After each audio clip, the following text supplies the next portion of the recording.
future, shattered dreams, end of times ain't what it seems. Hello friends, this is Sam Cheney reporting for Weaponized News. Today, November 20th, 2025. Thank you for joining us on this Thursday edition of Weaponized News. A lot to get to as usual. I don't know if Odysee's even running. I loaded the show there, but Odysee is having glitches. Yeah, not good.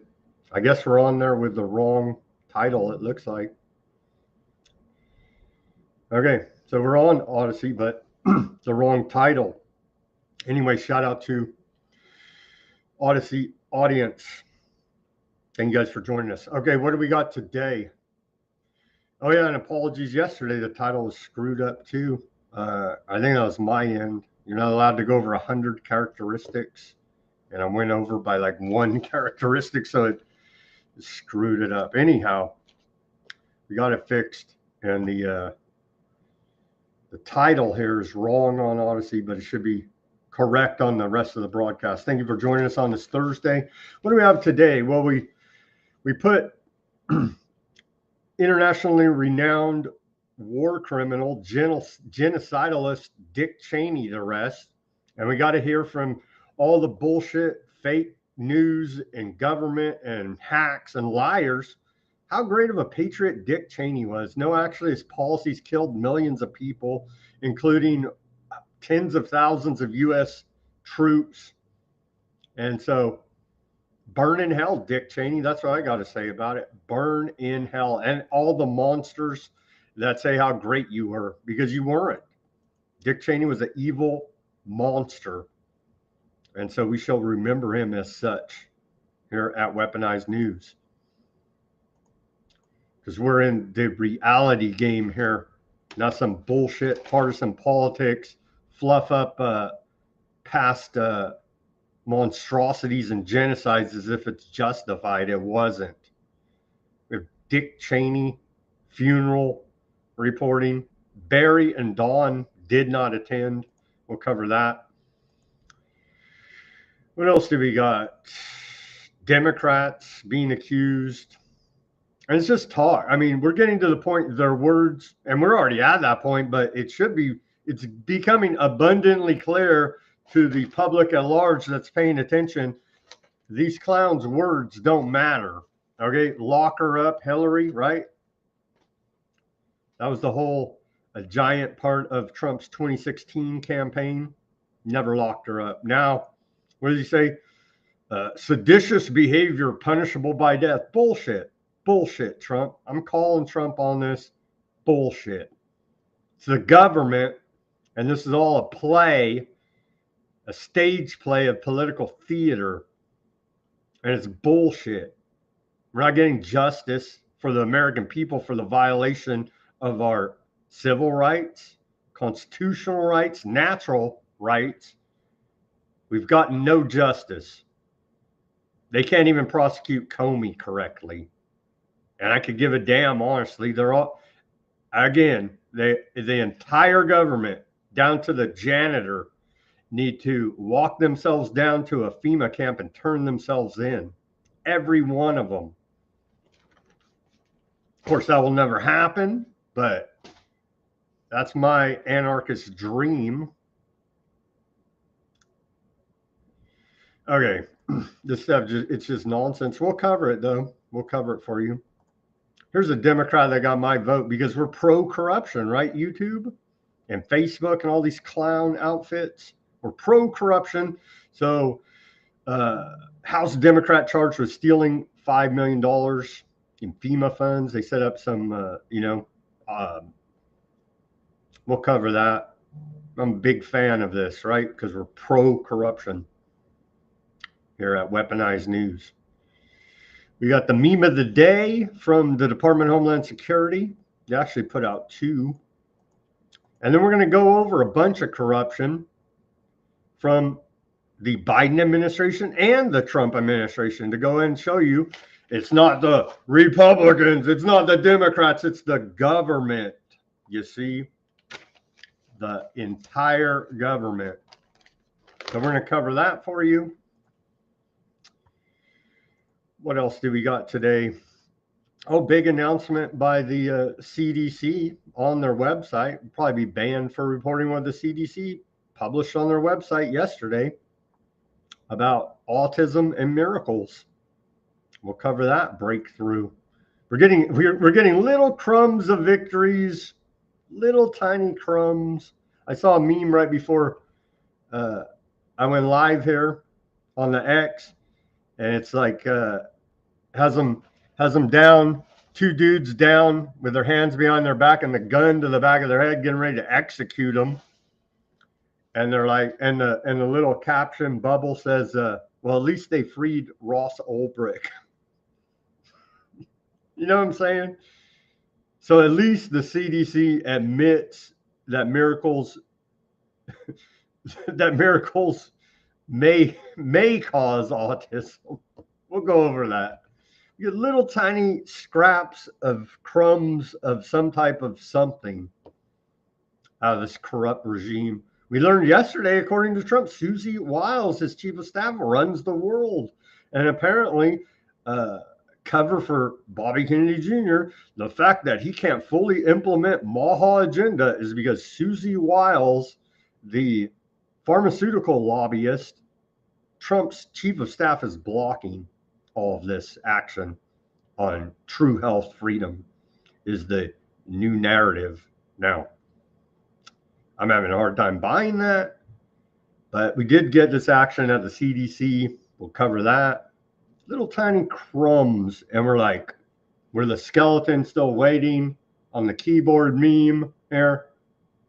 Yeah, and that's where we will be waiting for the Epstein files and any type of other justice that sane, moral people in America and around the world are seeking. We're getting none of it.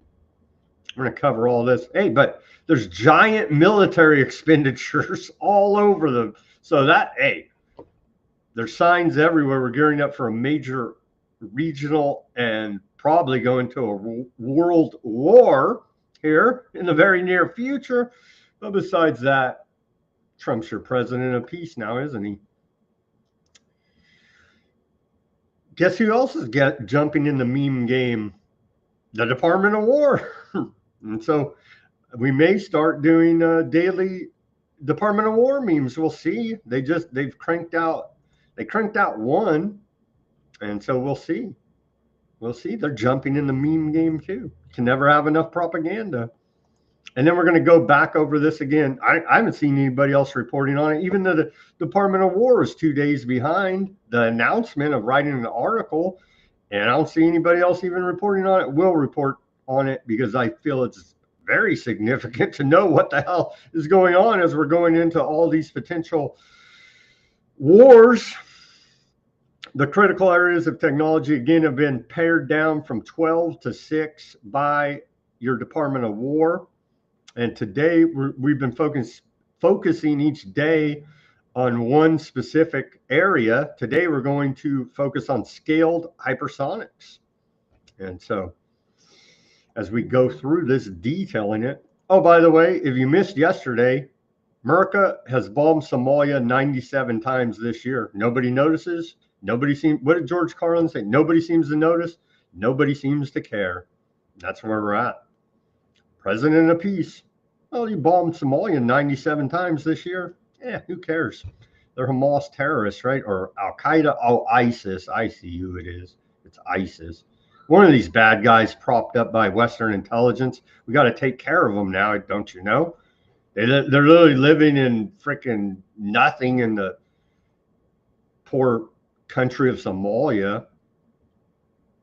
But hey, U.S. African Command, 97 times bombing them, reported yesterday by antiwar.com. Okay, what else do we got? Oh, lying about the economy. We got all the White House lies about the economy to cover. We got, what else do we got? We got geopolitical news as per usual. Apparently there is now we have the 28 via Simon. Thank you, Simon. He sent me this so we can provide the details, the full text of the 28-point Trump peace plan between Russia and Ukraine. Maybe they'll let Ukraine be part of the negotiations. Maybe not. We'll go over all that. We will go over what's going on there in Aardvark land, the genocide. Well, America, UK, usual suspects, right? The Anglo-American establishment, Western intelligence, they've set up stabilization center there. So there's a giant war room set up there. Now we're getting directly involved in Gaza for peace, of course, for peace. As they're stacking the bodies, it's a ceasefire. Over 100 killed or injured in overnight aardvark strike on crowded Gaza shelters. So what we're reporting yesterday was like 28 or something. And yeah, they're stacking the bodies, and they're probably still stacking them, man. They're still stacking them. So what is it? 34 now dead and 77 others injured. At least 18 children. They're in Gaza due to yesterday's aardvark airstrike. We've got all that to cover. A lot more out of West Asia. Treason in your face by Ambassador Huckabee. But you don't hear much from Trump about that. We got some words from our shadow president, Bibi, and a whole lot more. The West Bank ultra-Zionist settler maniacs. Human rights report about them, saying that indeed war crimes and crimes against humanity are being committed in the occupied West Bank. And they just say, shut up, anti-Semitic, antiseptic. It's friggin' Samaria and Judea. And just shut up. You know what I mean? So that's where we're at. All right.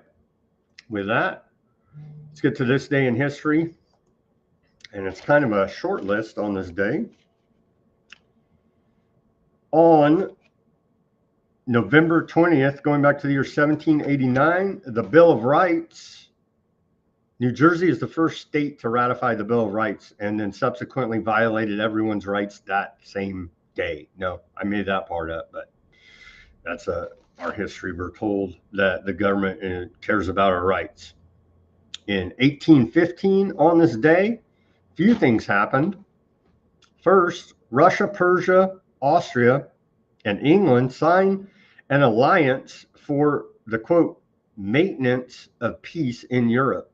That worked out well on the same day as the Treaty of Paris. And then also in 1815 on this day, Second Treaty of Paris, France has its borders reduced to those of 1790 and agrees to pay 7 million francs to end the Napoleonic Wars. In 1910 on this day, oh, we missed something, excuse me, some noticing. In 1829, some noticing was happening there in Russia, and they expelled the aardvarks from, I can't even pronounce the names of these places, but know that it happened in 2 Russian cities in 1829, antiseptic behavior. And we move on to 1910, the Mexican Revolution. 1910 revolution breaks out in Mexico, led by Francisco I. Maduro. Is he a relation to the Venezuelan Maduro? I don't know. Maybe. I don't know. But that kicked off on this day, 1910, the Mexican Revolution. In 1914, on this day, the U.S. State Department starts requiring photographs for passports. The Nuremberg trials on this day. On this day in 1945, Nuremberg war trials begin as 24 Nazi leaders are put on trial before judges representing the victorious Allied parties. what a friggin' joke all this has turned out to be, i.e., Operation Paperclip. And so the morally bankrupt U.S. intelligence agencies imported over 1,600 Nazi scientists, engineers, and technicians, many with documented hands involved in the war crimes committed by the Nazis during World War II. Come on over. America loves you. We love that kind of stuff in America, you see? So, yeah, the big dogs, the big names, of course, were Werner von Braun, to head up our missile jet propulsion systems, Arthur Rudolph, Kurt DeBus, and Hertgus Stronghold are some of the big names. Now, yeah, look up Operation Paperclip. Don't believe me. Who really won World War II? You know what I'm saying? On this day in 1949, aardvark population in aardvark land reaches 1 million, we're told, 1949. In 1983, on this day, some hardcore nuclear war propaganda. It's reported 100 million people watched the ABC TV made-for-TV movie The Day After about nuclear war to scaremonger everybody about nuclear war. And I'm still waiting for them to prove. I guess we got to get, we need global thermal nuclear war to prove it. But can they really do that as is portrayed in The Day After? I'm having serious doubts that I know they can make giant explosions, right? We know that. But is it really going to play out like and there's many movies made about this, right? To scaremonger everybody and feed unlimited funds into fighting Russia, China. We know the routine, the Cold War. We're basically in a new Cold War now with China. Russia too. We're like this close to a hot war. Hopefully we can get peace, some kind of peace there. We'll cover that. But so yeah, the Day After, 100 million people watched that on this day in 1983, reportedly. 1998, on this day, a man without sin, court in Taliban-controlled Afghanistan declares accused terrorist Osama bin Laden a man without sin in regard to the 1998 U.S. embassy bombings in Kenya and Tanzania. 2008, too big to fail, too big to jail. No one got in trouble for the crashing the economy, for the mortgage debacle, subprime mortgage fraud, and the like. In 2008, on this day, after critical failures in the U.S. financial system began to build up after mid-September, the Dow Jones Industrial Average reaches its lowest level since 1997.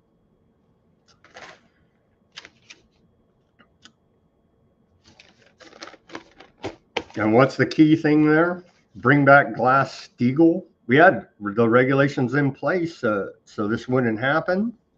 And they removed them, right? You have to separate commercial and investment banking. So the speculation of the derivatives doesn't bleed over into commercial banking. But indeed, that did happen. And that is what had caused the financial crisis here in 2008. And still, it's never been fixed. Still never been fixed. There's that bubble of a quadrillion, how many ever zeros it is, of derivative debt out there still, right? Still never been fixed. They did some little rinky-dink regulations. It hasn't been fixed. All right. Well, we're on the economy quickly, and we do have more economy reporting. Bitcoin has taken a big nosedive today. Let me give you the numbers. Yeah, Bitcoin took a big nosedive. It's down to 86,800 something right now, live time, trading in Asia. And then gold's hanging in there above 4,000 and silver hanging in there above 50. But Bitcoin, man, taking a bath, and also Ethereum, basically all your cryptos are taking a bath, I guess, except for Tether. What did they say in that report yesterday? 99% profit margin? Something's going on. Something's going on. Okay, on this day in our civil liberties history, in 1962, stroke of the pen, President John F. Kennedy on this day finally signed Executive Order 11063, Equal Opportunity in Housing, which banned racial discrimination in federally assisted housing in certain limited circumstances. And so, as a candidate for president in 1960 election campaign, he promised to sign such an order with, quote, a stroke of a pen. As president, angered civil rights activists by refusing to sign it for over a year and a half. Kennedy was weak on civil rights in large part because he did not want to alienate segregationist Democrats in the Congress.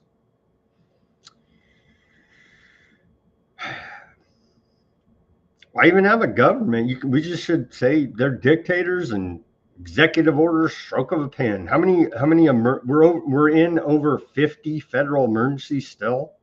You know what I mean? So they can just say, hey, that emergency, you have no rights, nothing, martial law. We know the routine if you live through the medical intervention. But pick 50 of the emergencies on the books right now. And with a stroke of a pen, all your rights are gone. The government's here to keep you safe. On this day in 1969, in our civil liberties history, 79 Native Americans occupy Alcatraz Island. The occupation was led by the Indians of all tribes who claimed that the island belonged to Native Americans under the 1868 Treaty of Fort Laramie, which provided for the return of all abandoned federal property to Native Americans. On December 22nd, 1969, the occupiers began broadcasting an unlicensed radio station signal called Free Alcatraz. The federal prison on Alcatraz had closed in 1963. The occupation lasted for 19 months, ending in June 1971. So, yeah, they didn't get that land. Actually, they did not get that land, sadly. And why you would even want it, I don't know, but I guess they were entitled to it. So another loss for Native Americans there, sadly. Okay, here's our segue to the news. Some reporting from, and I don't know if you guys saw this, but I got, what was it called? MSNBC is now MS Now. They've changed it all up over there. Here's reporting from them, from Dick Cheney funeral.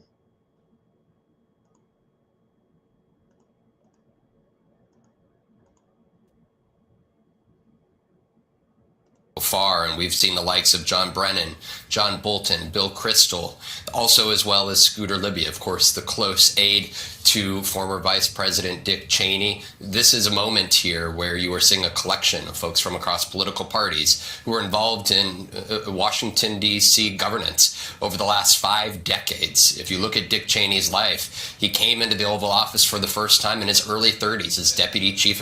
If there was any justice in America, all of these people would be arrested right now. That's the government, all of these. And this right here should show you the how fake it all is. You got Republicans, Democrats, they all love war criminal Dick Cheney. It's just, these people are monsters. of staff to then President Gerald Ford. He was Deputy Chief of Staff to Chief of Staff Donald Rumsfeld. And then 30 years later, he would return to the Oval Office as the Vice President of the United States to George Bush. The Bush family, as well as the Biden family, will be at the funeral service today, as well as every living Vice President, including Kamala Harris, Dan Quayle, Mike Pence, and Al Gore. Among those who were not invited, I am told, include the current President of the United States, Donald Trump, as well as J.D. Vance, the Vice President. Vice President Vance is going to begin a fireside chat just down the road with Breitbart, a podcast here over the next few minutes. This is quite a moment. Dick Cheney, folks will recall, back in 2022, ahead of the re-election campaign of his daughter, Liz Cheney, cut a television ad in which he made very clear, while talking about Donald Trump, in our nation's 246-year history, there has never been an individual who is a greater threat to our republic than Donald Trump. He tried to steal the last election using lies and violence to keep himself in power after the voters had rejected him.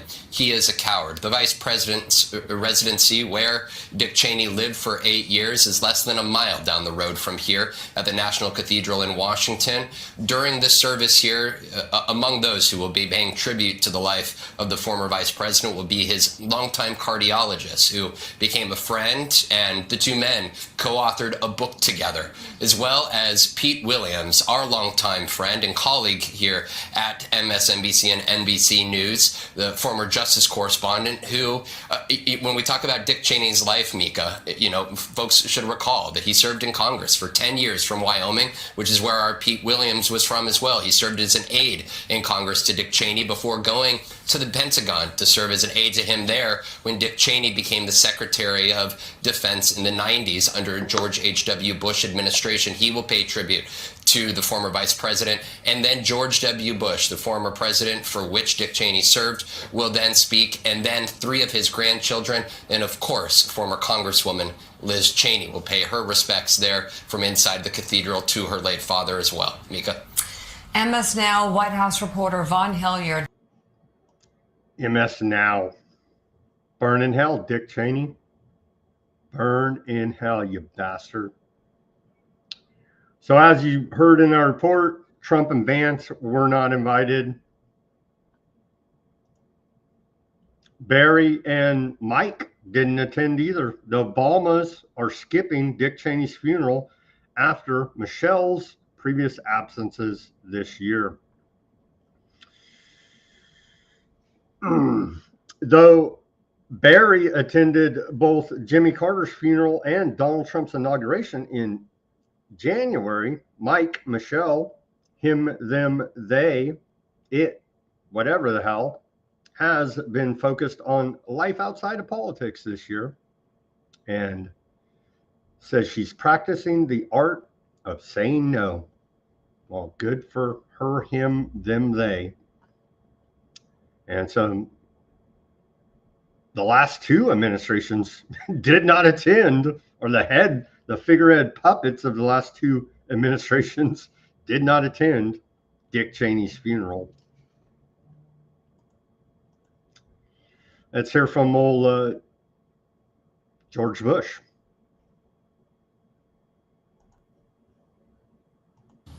His abilities were self-evident without need of calculation or self-promotion. His talent and restraint exceeded his ego.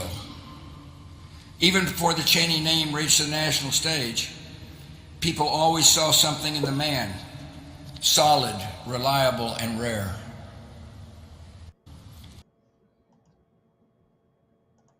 Yeah, right, dude. Bush.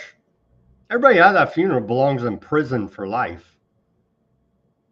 So does everybody in this clip.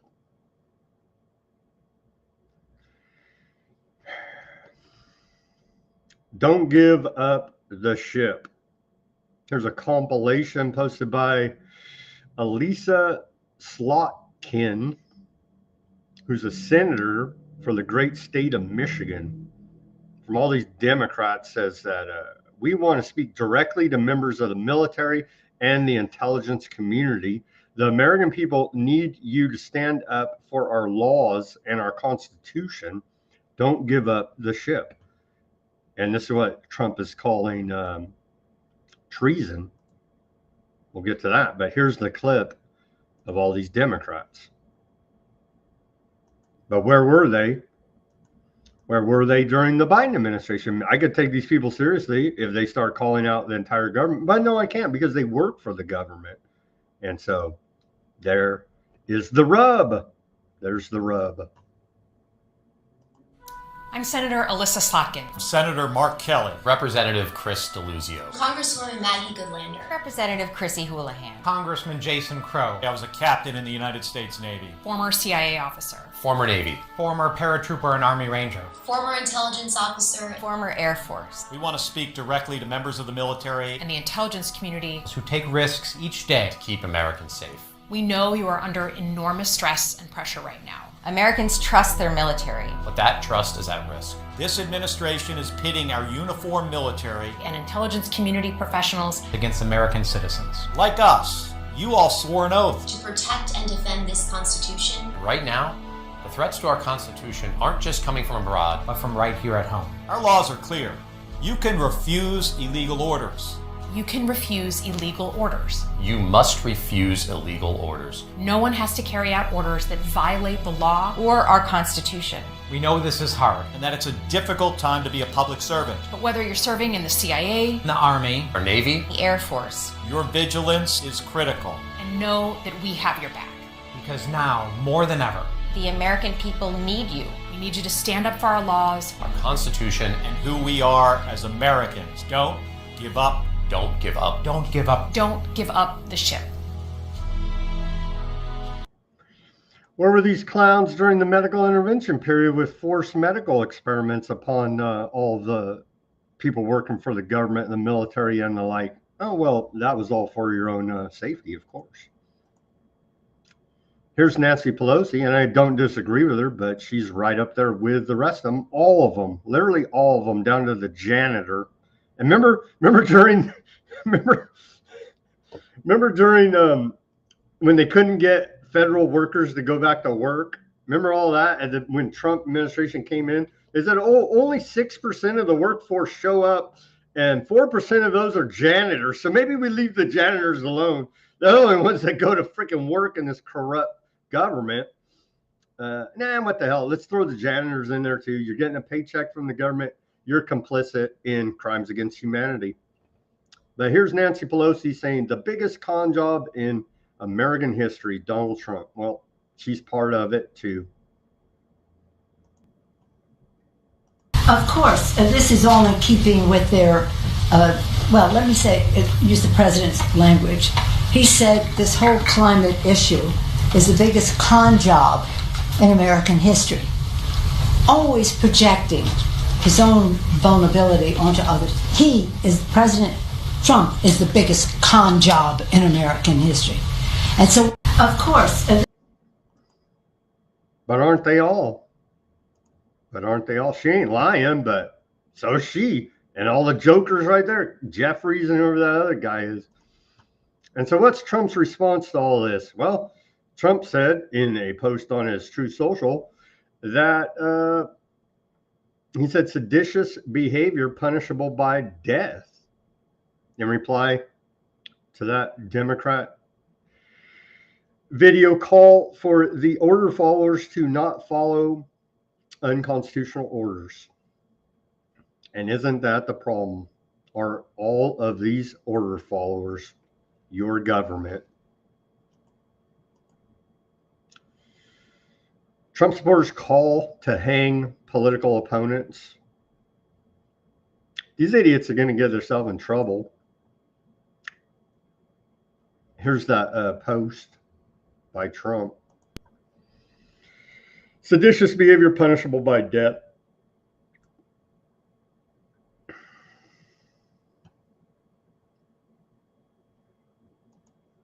It's all bullshit.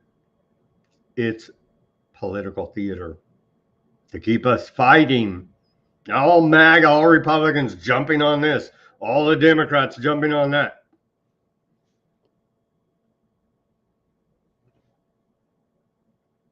They're playing They're playing the majority of the public out there that still think any of this is real and the government represents them. They're playing you as sucker fools, man. That's exactly. Remember Trump locked up Hillary for her legion of crimes? Oh, that never happened.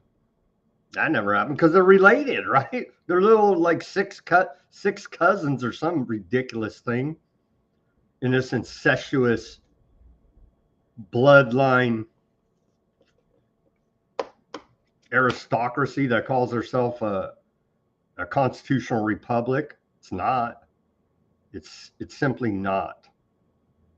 We're not even a democracy. We're not even a democracy. I may start campaigning for this Democrat because we're very pro-corruption here at Weaponized News. Thank you, YouTube and Facebook and the rest of the big tech for convincing us that corruption is the right way to go in life. House Democrat charged with stealing $5 million in FEMA funds and making illegal campaign contributions. Again, the government is a crime syndicate, so she should have been probably given an award by Trump and made by the next Democrat administration. The charges in the indictment against Representative Sheila McCormick, Democrat out of Florida, carry a minimum of 53 years in prison, the Justice Department said. Well, they're picking on her because she's a black woman, obviously. In a news release citing the indictment, the Justice Department said McCormick, age 46, and Edwin Cherfilus, 51, her brother, worked on a staff contract funded by the Federal Emergency Management Agency for bat miracles. Of course, it would be bat miracles. Well, the entire thing was a fraud. Again, they all need to turn themselves into the immigrant detention centers. They won't, but we pick and choose. Here's your justice. It probably is because she's a black woman. Honestly, that's part of it. And I don't like to do you guys know that I don't go there with all this racist and all this other culture war stuff. Hardly ever, but hey, they're all guilty of this. Anyway, continuing. The bat miracles tied to their family health care company in 2021, and that the company was overpaid by $5 million in relief funds. Yeah. The entire thing. Start with Trump and Pompeo and work your way down from there. The entire thing. They're all guilty. They're all guilty. But hey, what the hell? If I may start campaigning for her now after she gets out of jail. What could be more transparent than a felony on your record and running for Congress?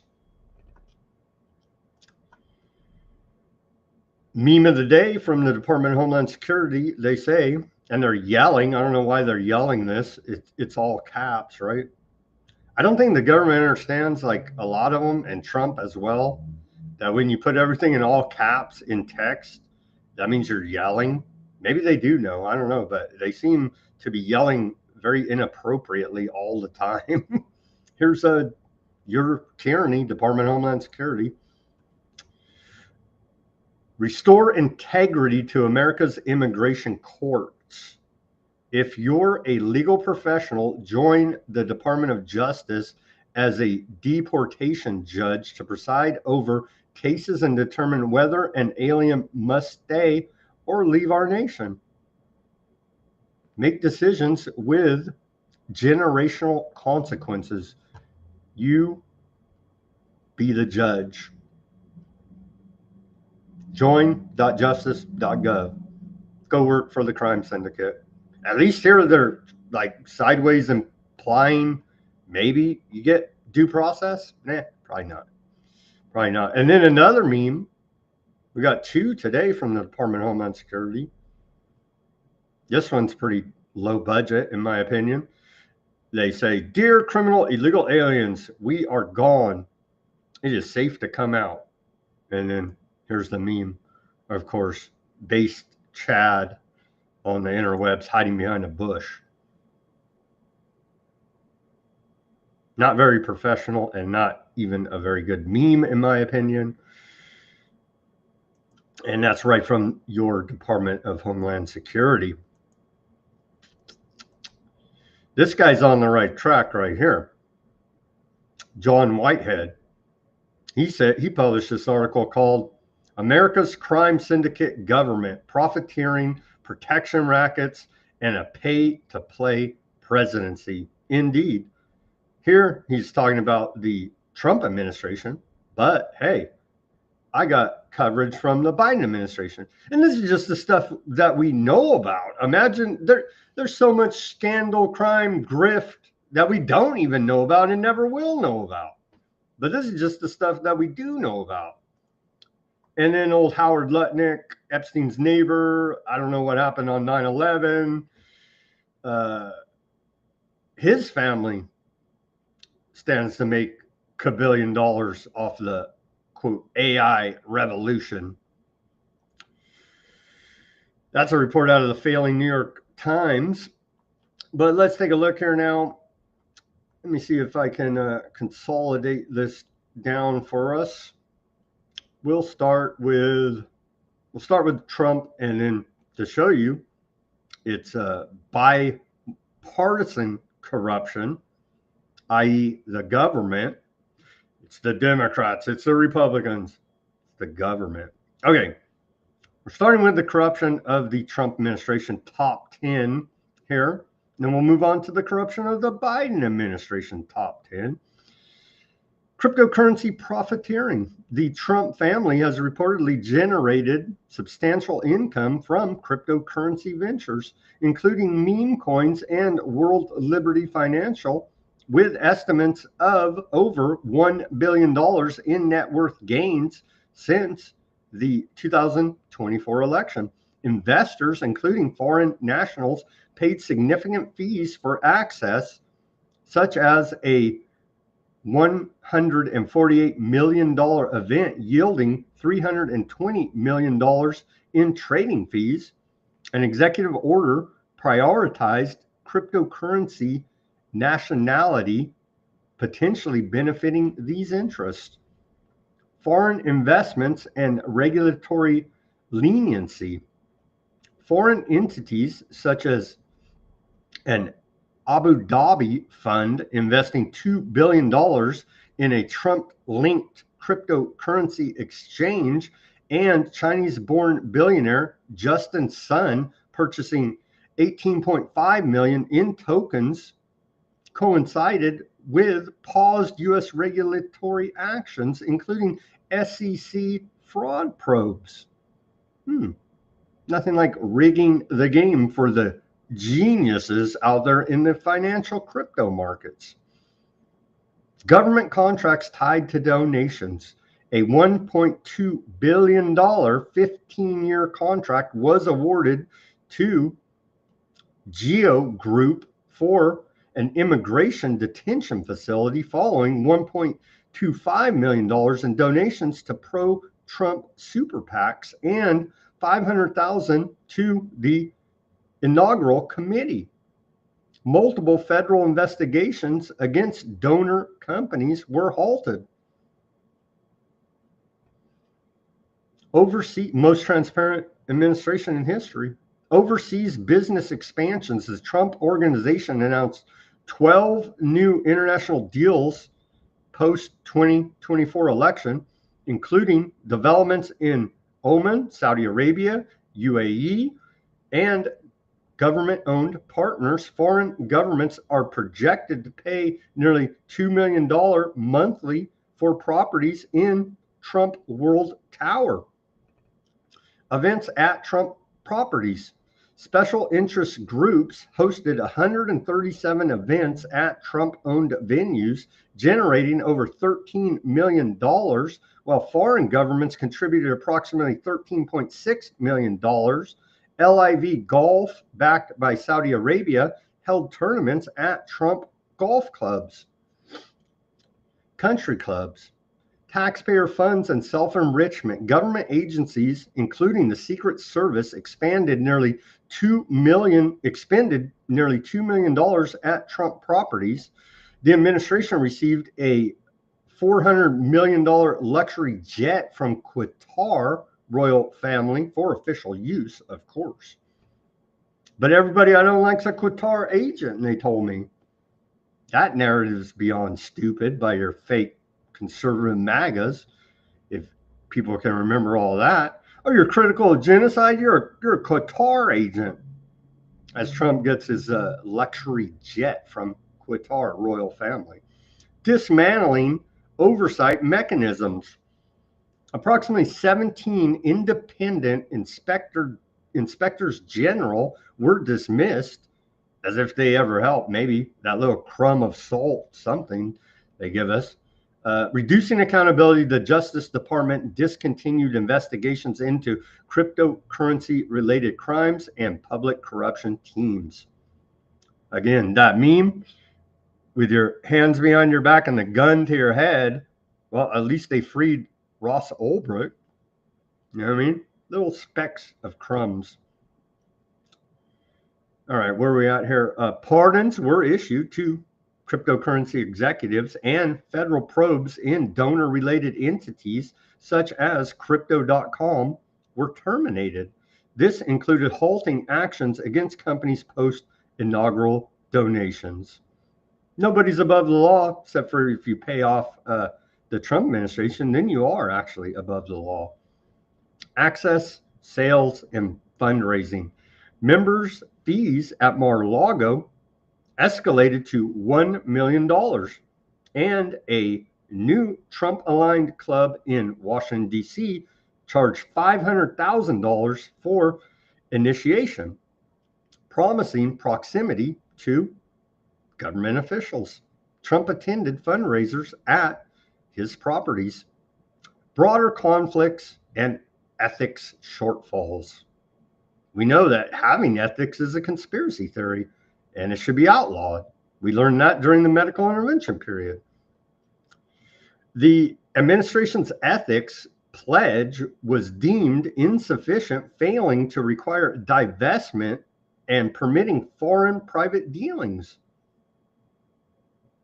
Total outside income during Trump's first term, exceeded $1.6 billion, with similar patterns persisting. Now on to the Biden administration, to give you the bipartisan corruption. It's the government, you see, is the problem here now.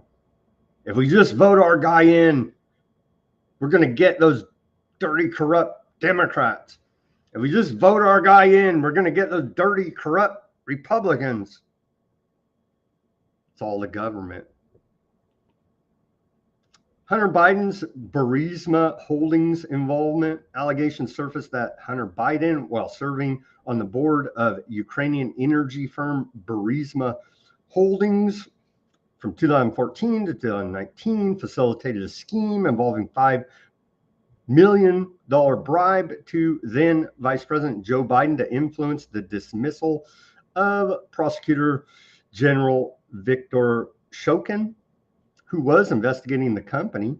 An FBI FD 1023 form documented these claims from a confidential source, though no collaborating evidence emerged. Chinese business ventures. The Biden family, including Hunter and James Biden, engaged in dealings with CEFC China Energy, resulting in over $5 million in payments to associated entities between 2017 and 2018. Republicans alleged these transactions constituted influence peddling, with Hunter reportedly demanding funds and referencing his father's involvement, though investigations found no direct link to Joe Biden's official actions. Pardon of Hunter Biden in December of 2024.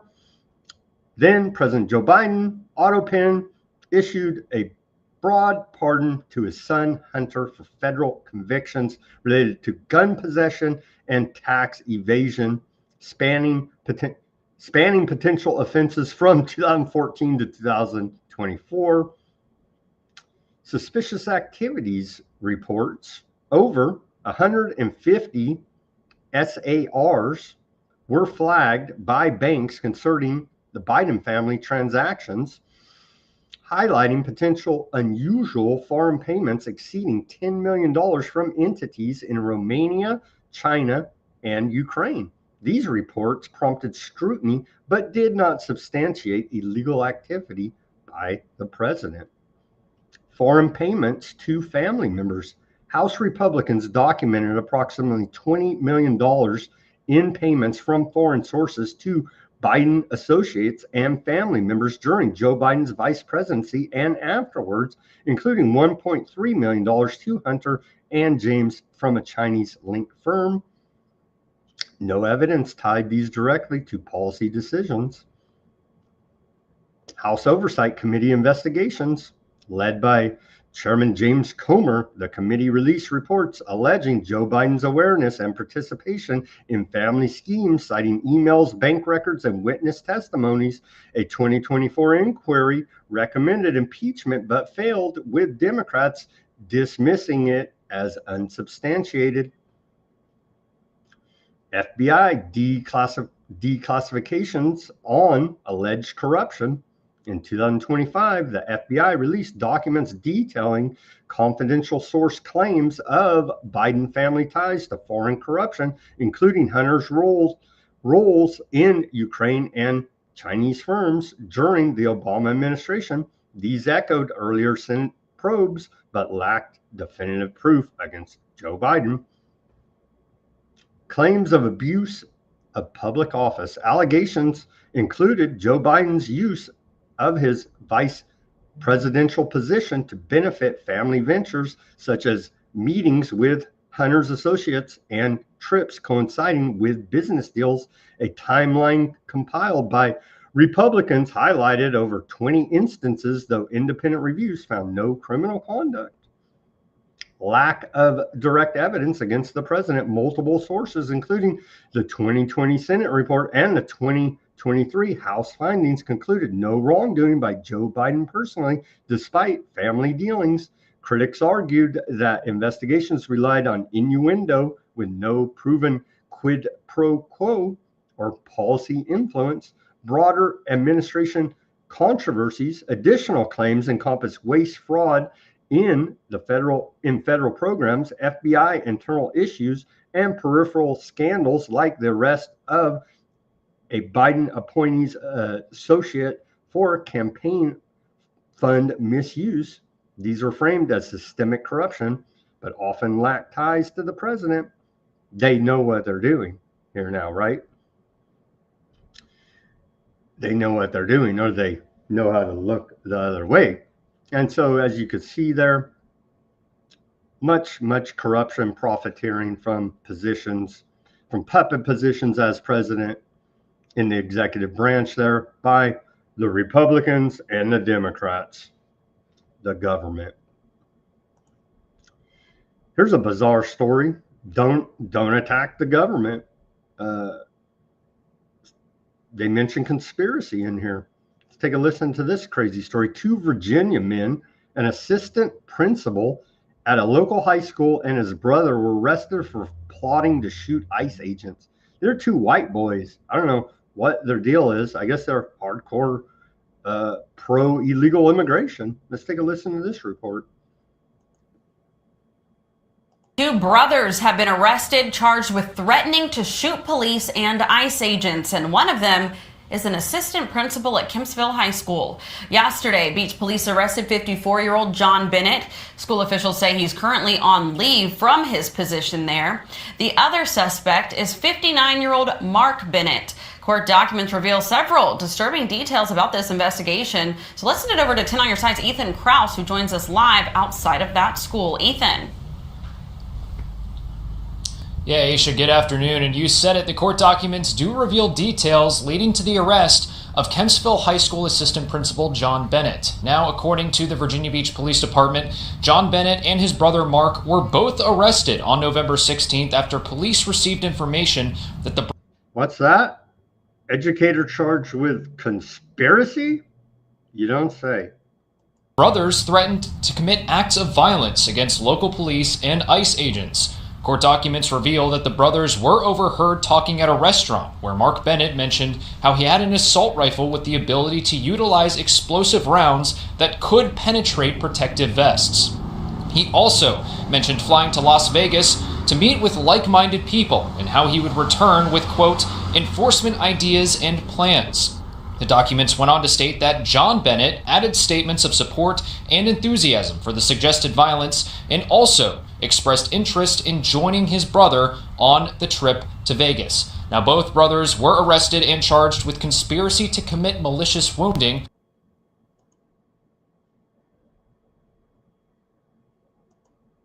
Charged with conspiracy, you say? Okay, are we even allowed to report this? I don't know. YouTube, you tell me. You tell me. Public health news here now. A little speck of a crumb of something.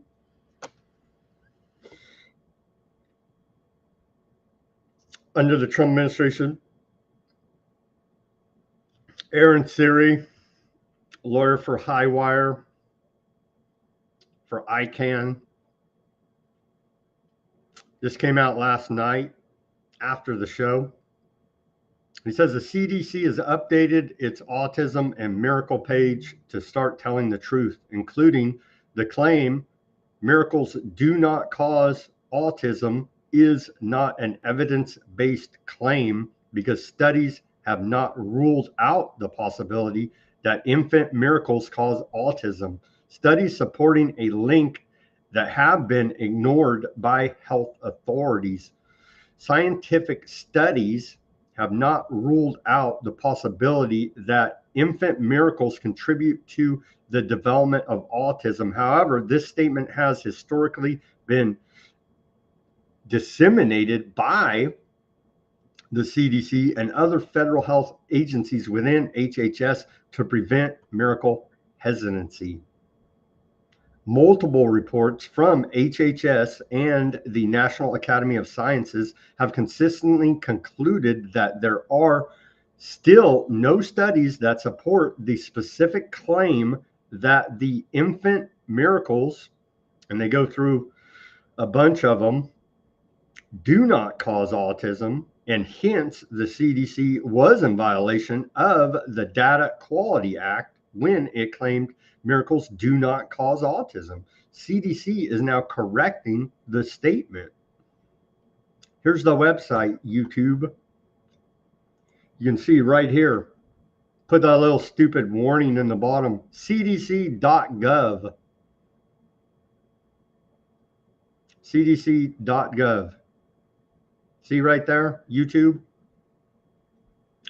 Autism and miracles.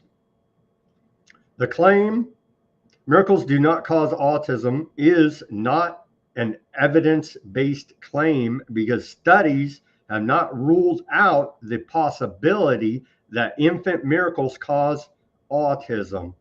And it goes on and on and on. And you can go through all this, but that's the basic point of all of this. And it took freaking heaven and earth for this to get this. You know what I'm saying? See, Trump and Susie Wiles is the new narrative out there. Maybe it's partially true. I don't know. But that's the narrative. That's what's blocking full public health reform, according to Maha, still supporting Bobby Kennedy Jr., is it's Susie Wiles now blocking all of this. But it did take moving heaven and earth to even get this. So it's a little speck of something, you know what I mean? And with that, well, let's just put it up there one more time for YouTube. cdc.gov. Come on, YouTube.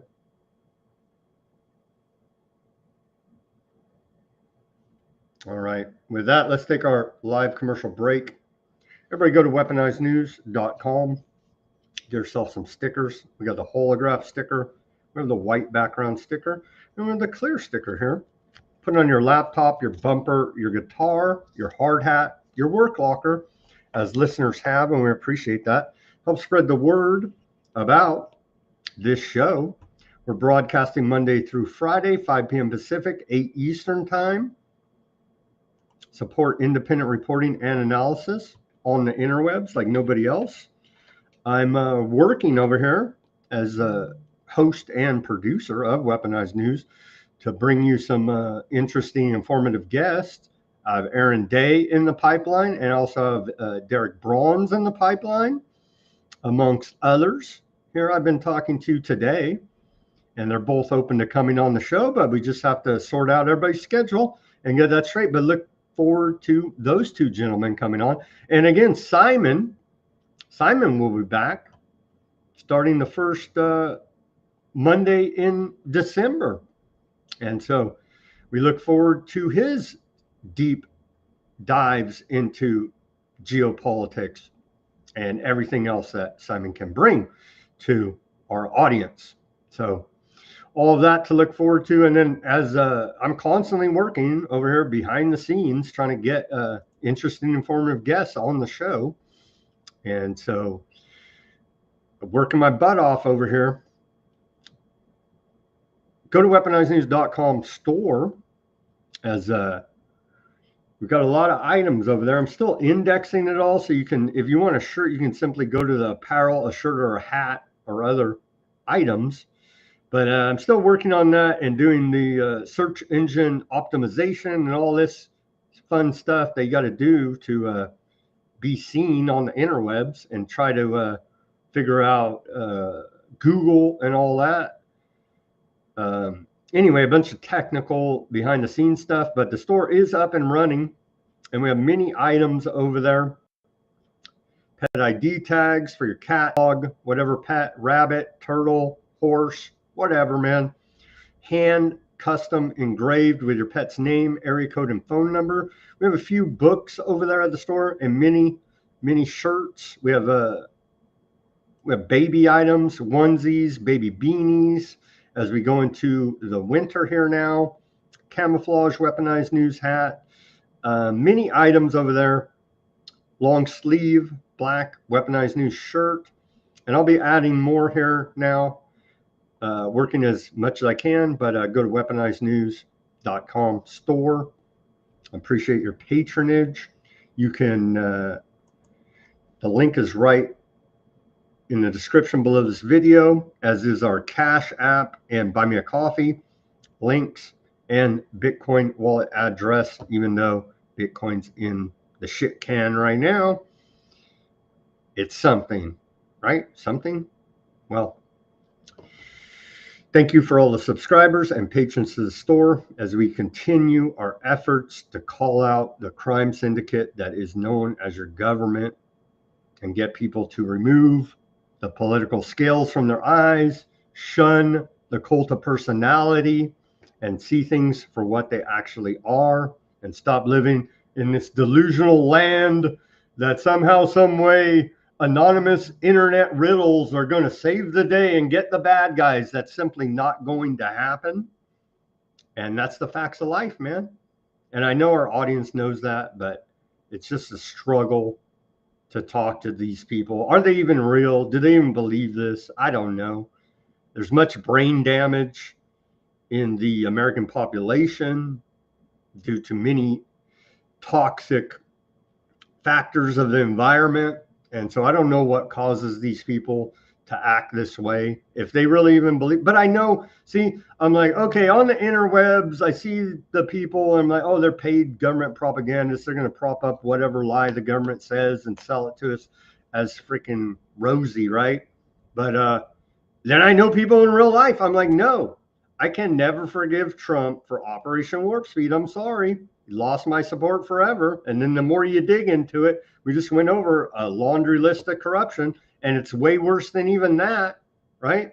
That was just a short 10-point summary of the corruption of Trump that we went over. It's way, way, way worse than that. And I try to tell these people, these conservatives, MAGAs, I'm like, no, man, this ain't the guy. This ain't the guy. You've been duped, conned, scammed. As Nancy Pelosi said, the big con job, the biggest con job ever. And they can't hear it. They refuse to hear it. So I know there's people in real life like that, but I do believe in large part on the interwebs, they're just paid shills. But there are a lot of people that are true believers in the cult of personality and anonymous internet riddles that someday may be solved. Okay, let's move on to more news here now. Break the mind control. I said all that to sell you this t-shirt. Here it is. Break the mind control.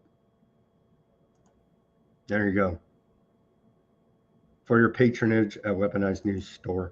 Okay, let's move on to the news. We got to plug this again now for old Aaron Day. Again, I think he said in the message like 2 weeks. I understand he's a busy guy, and so we're trying to align our schedules. But again, here is technocracyatlas.com, and we're still at technocracy threat level 3 today. But a great website, a great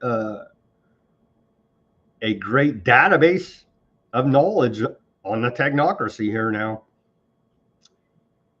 A lot of information on here.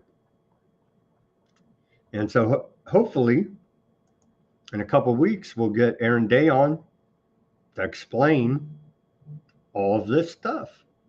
Technocracy, cryptocurrencies, the fight for freedom, and so on and so forth. We look forward to having him on the show. Go visit his website, technocracyatlas.com, for further deep diving research into technocracy.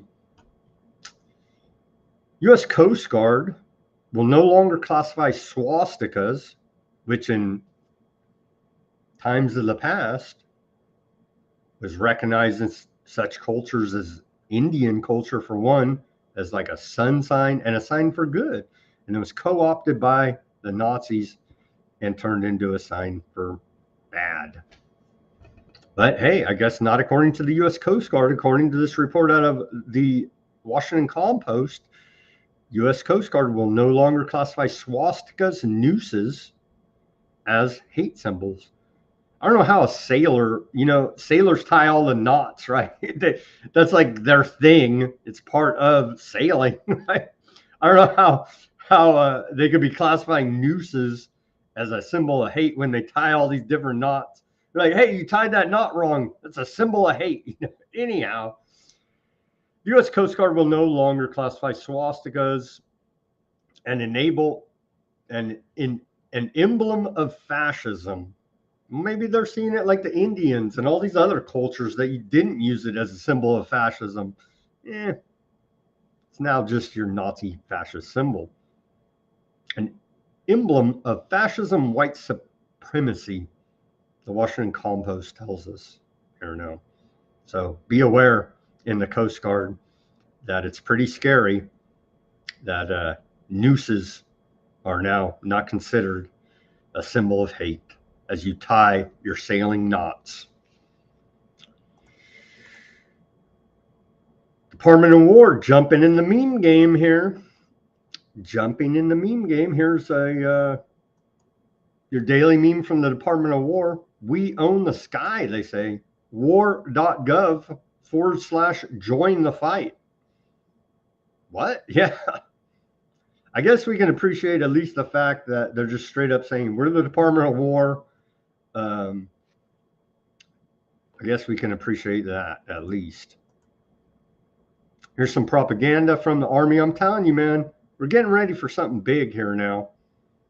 It's all signs I don't know what gave me that idea, changing the name of Department of Defense to Department of War. That was kind of a big red flag.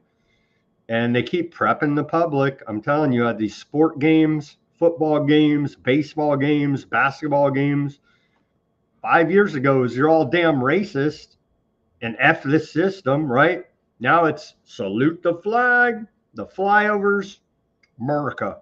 So they're prepping the public mind for war. Here is war propaganda from the U.S. Army. Let's watch this video. Came out today, posted by the Department of War, shared it from the U.S. Army. To ensure peace, we must prepare for war. From this moment forward, the only mission of the newly restored Department of War is this: warfighting. Preparing for war and preparing to win. Unrelenting and uncompromising in that pursuit. Not because we want war, but it's because we love peace. We love peace for our fellow citizens. They deserve peace, and they rightfully expect us to deliver. The President talks about it all the time. It's called peace through strength. And as history teaches us, the only people who actually deserve peace are those who are willing to wage war to defend it. Should our enemies choose foolishly to challenge us, they will be crushed by the violence, precision, and ferocity of the War Department.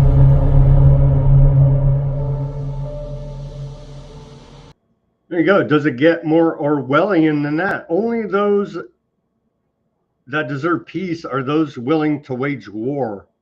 What? Yeah, peace through strength. Very Orwellian, indeed. And they've been going with that slogan for a while here now, right? Okay, on to the Department of War. The 6 technologies, critical technology areas, as what we've covered. We've covered scaled directed energy, biomanufacturing, and now we're going to cover today scaled hypersonics. Scaled hypersonics again.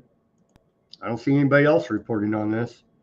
I think it's extremely significant development in America's war fighting abilities there now that can and will be turned on you and I.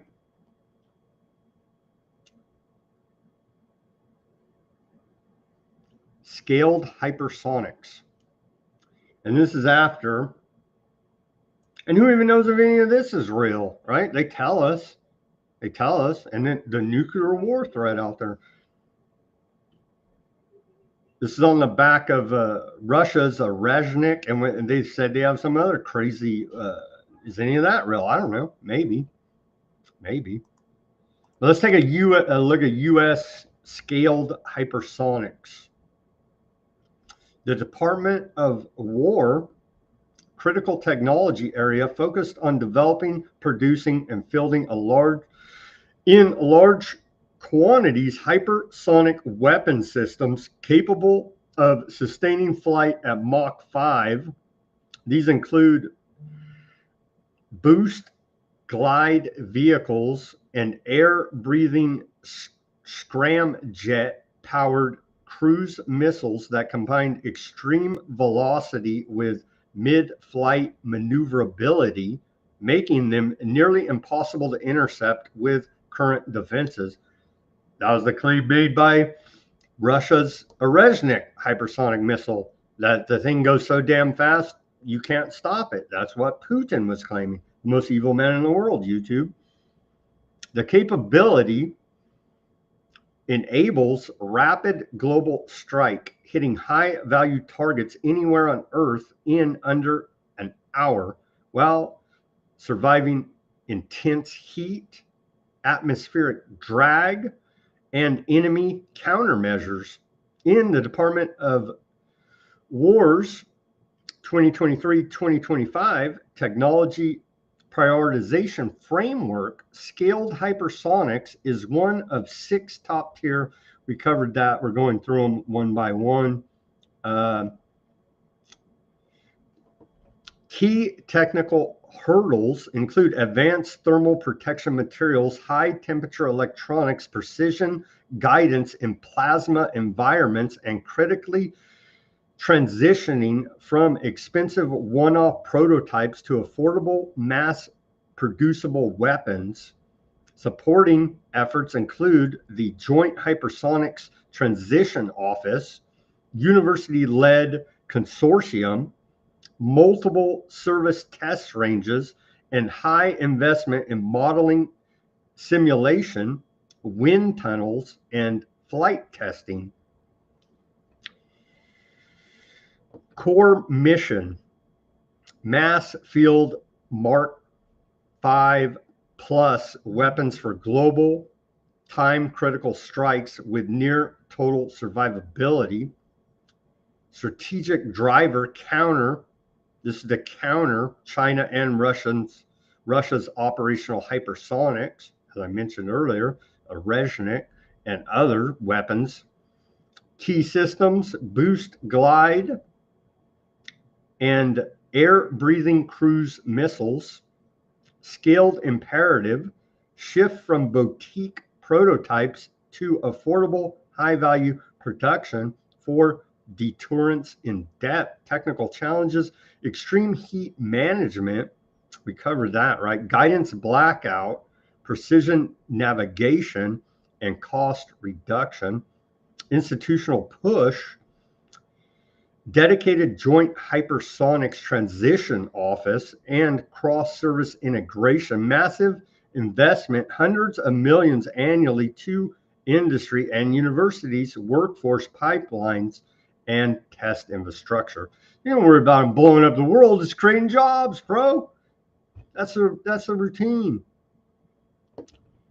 Tech convergence leverages AI, advanced materials, quantum sensing, and directed energy.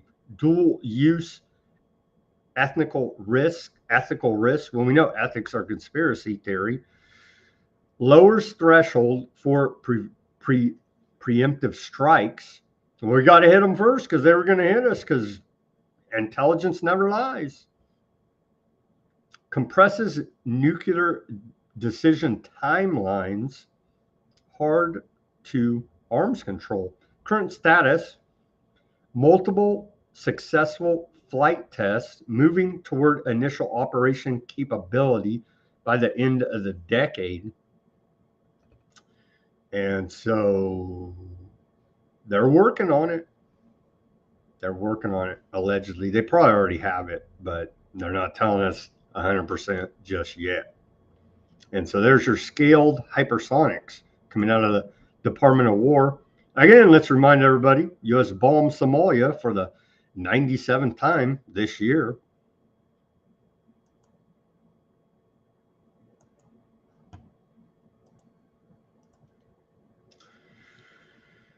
We're in the golden age. Remember, government had to steal your money before they could return it to you. Government doesn't create anything but debt, death, and destruction. We're in the golden age. 2026 tax refunds projected to be largest ever, but they stole the money from you first.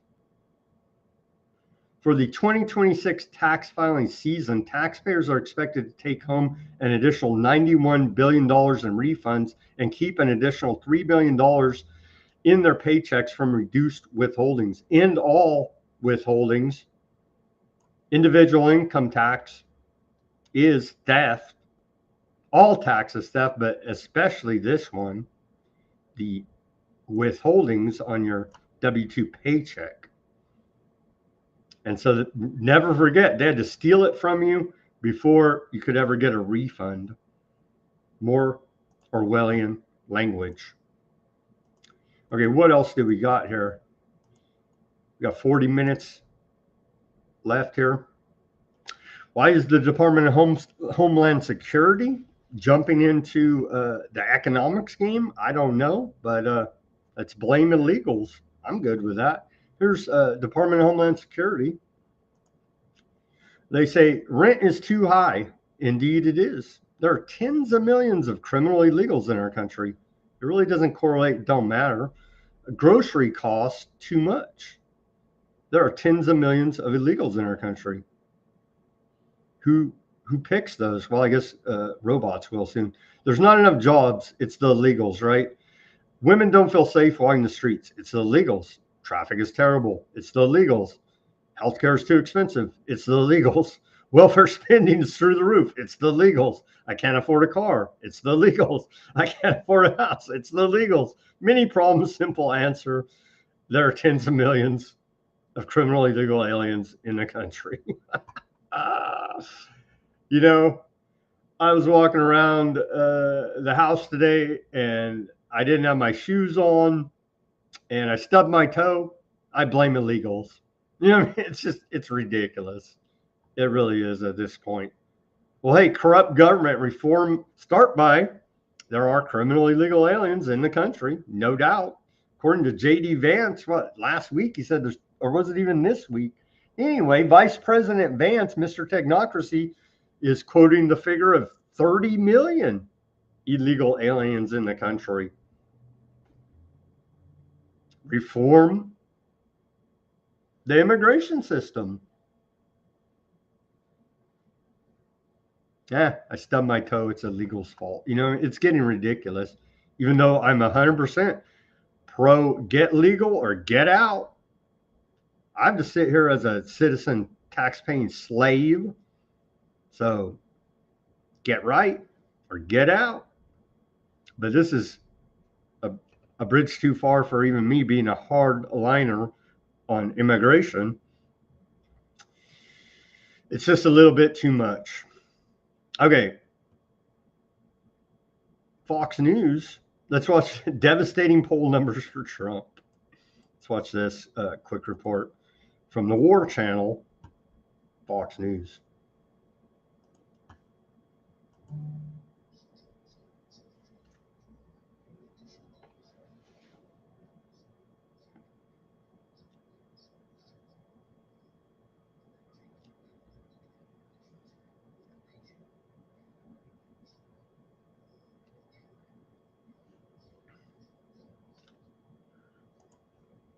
But how can that be? How can that be, Fox News? We're in the golden age. Verizon cutting more than 13,000 jobs as it restructures. Remember, we're not getting October economic data due to the, quote, government shutdown. It's the Democrats' fault, you know? Can't trust any of this economic data ever coming from the government. America First, 2.6 million native-born workers gained employment. Foreign-born workers lost employment by 1 million plus. Native-born workers joined the labor force, 2.6 million. 1.2 million foreign-born workers left the labor force since President Trump took office, according to the White House. We are sniffing a hint of some xenophobia. Just saying. The White House meme game.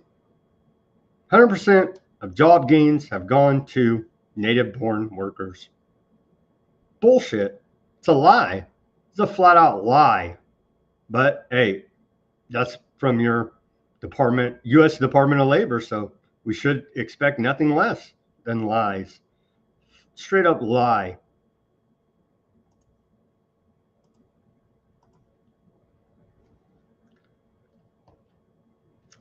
America First, they tell us.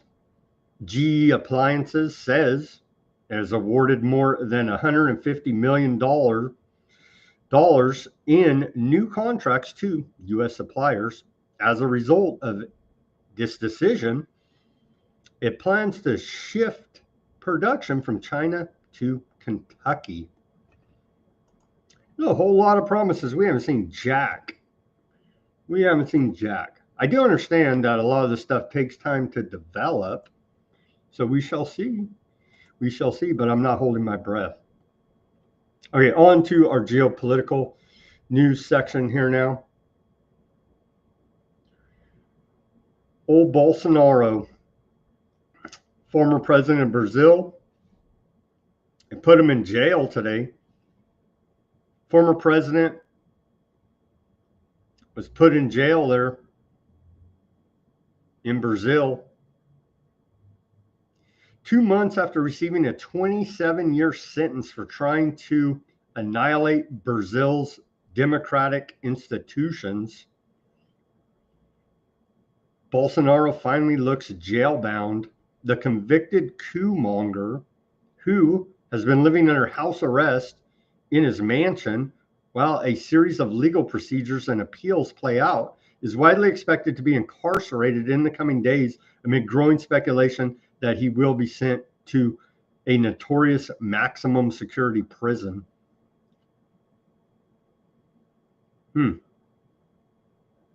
Well, old Lula, the commie there in Brazil ain't playing. They ain't playing. So Bolsonaro looking to go to a hardcore prison in Brazil. Doesn't sound very nice to me. U.S. clears $93 million sale of Javelin missiles, Excalibur projectiles to India. We're arming up. If you haven't noticed, we've been reporting on it. We're arming up the world here now for some reason. Of course, the military industrial complex is profiting handsomely. But hey, America is arming up the world here. Not good. Not good. Okay, on to Ukraine. Hey, YouTube, Google. What do they say here? Let me find the exact wording so I can read it to you. They say here now on Google, they say, due to the war in Ukraine, we will pause monetization of content that exploits, dismisses, or condones the war. Well, hey, YouTube and Google, we want peace. We want peace. It's all bad. It's all bad. We're not looking to exploit it. We're not looking to say it ain't nothing, and we're not condoning it. We want peace. We want Ukrainians and Russians and everybody else to stop shooting each other, because the bodies over there, we don't even know. It's in the millions, right? We don't even know what's the official count, but it's bad. It's real freaking bad. Okay. So I don't know how much more clear we could be here at Weaponized News for you. We want peace.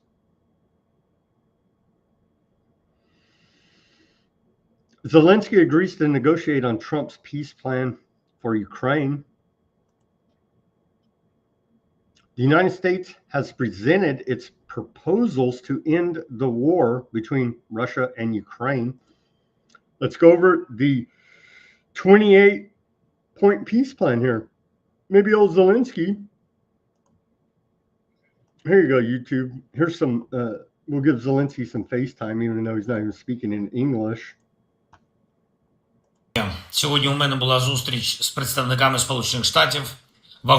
That's enough for me. Okay, here's the 28-point plan. Let's go through it one item at a time. Ukraine's sovereignty will be confirmed.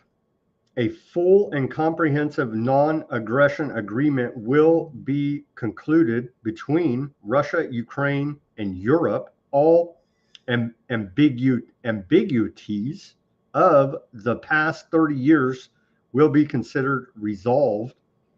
It is expected that Russia will not invade neighboring countries and that NATO will not expand further.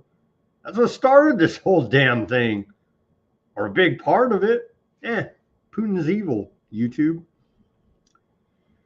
A dialogue will be conducted between Russia and NATO, mediated by the United States to resolve all security issues and create conditions for de-escalation, thereby ensuring global security and increasing opportunities for cooperation and future economic development.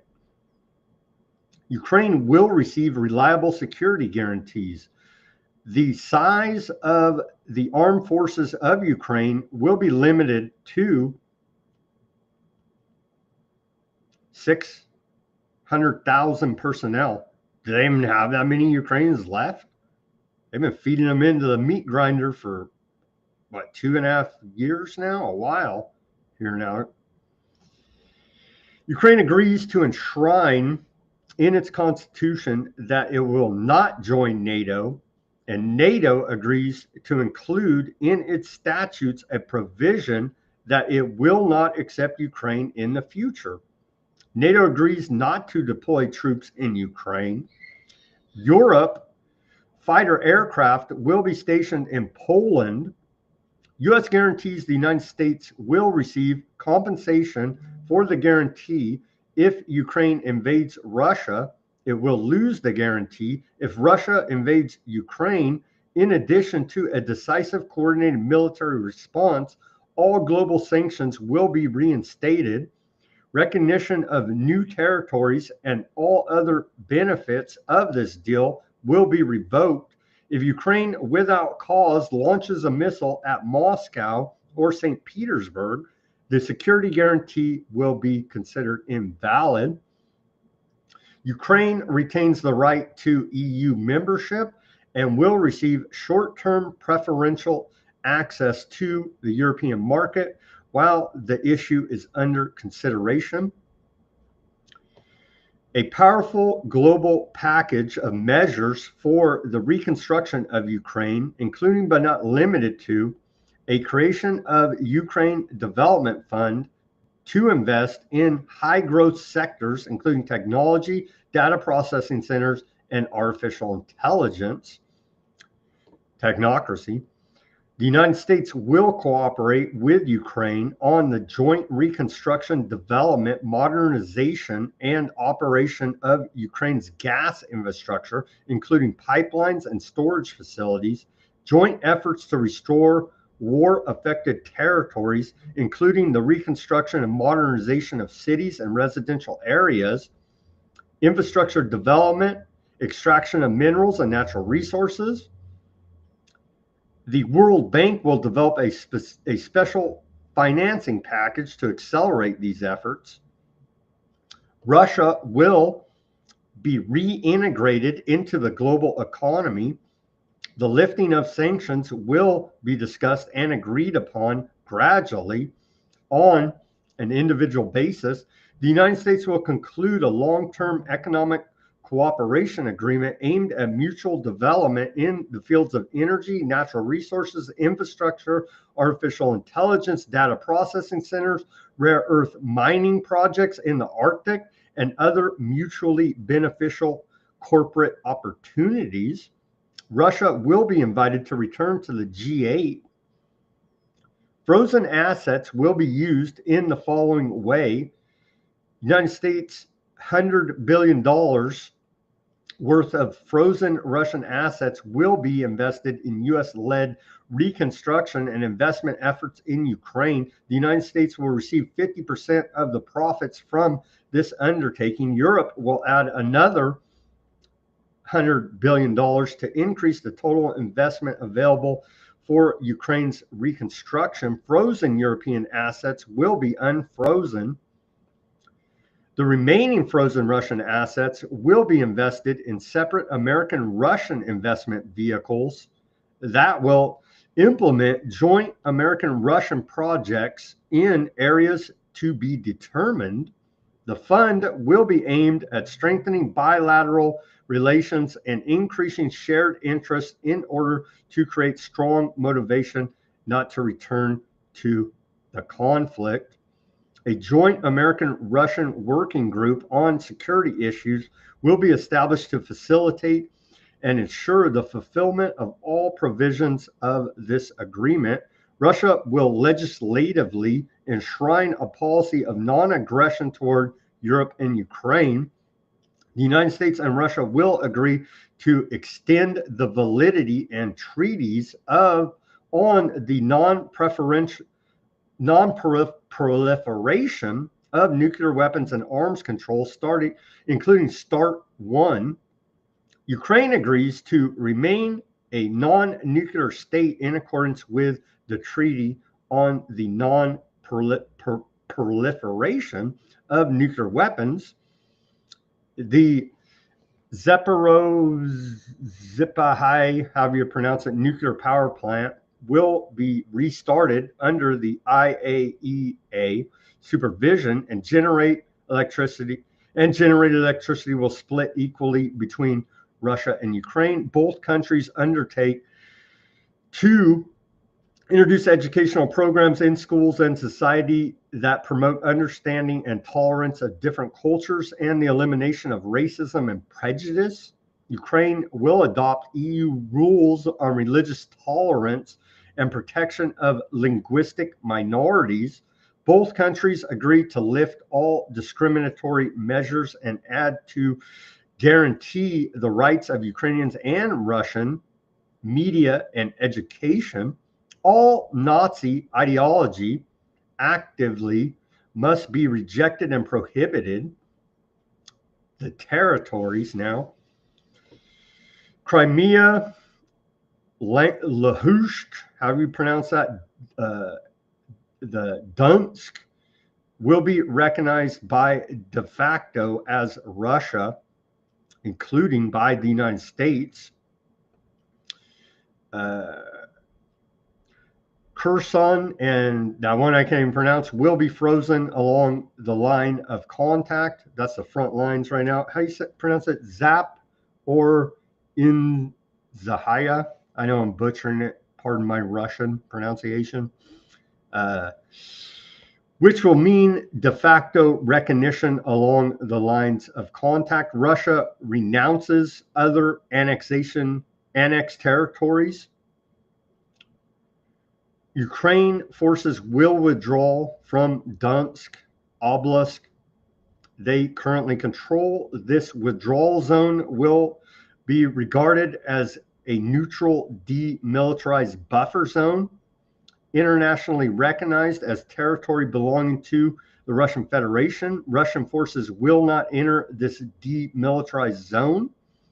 After future territorial agreements are agreed, both Russia and Ukraine undertake not to change these agreements by force. Any security guarantees will not apply in the event of violation of this commitment.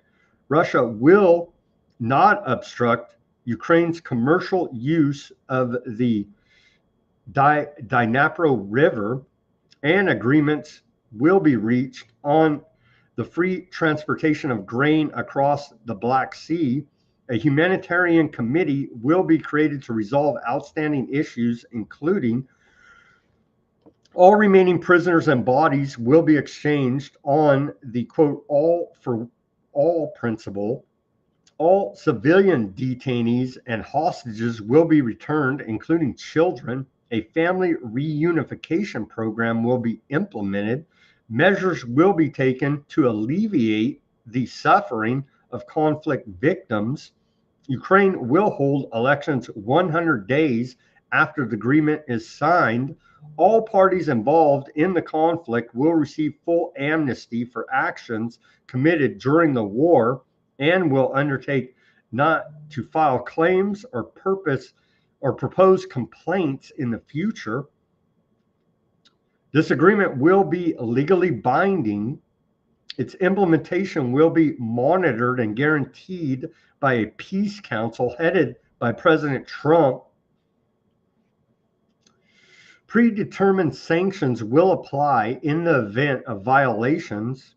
Once all parties have agreed to and signed this memorandum, the ceasefire will enter into force immediately after both sides withdraw to the agreed positions so that implementation of the agreement can begin. So there's your 28-point peace plan for Ukraine, Russia, proposed by the Trump administration. A mouthful, but we had to cover it all here now, didn't we? So there it is. Let's pray for peace by Thanksgiving. Can we have peace by Thanksgiving? Hopefully. Hopefully. Okay, moving on here now. Lebanese army arrests U.S. sanctioned drug baron Noah Zatir. The Lebanese army today arrested Zatir, a Lebanese national wanted for alleged drug trafficking 2 years after he was sanctioned by the U.S. over suspected links to narcotics rings in Syria.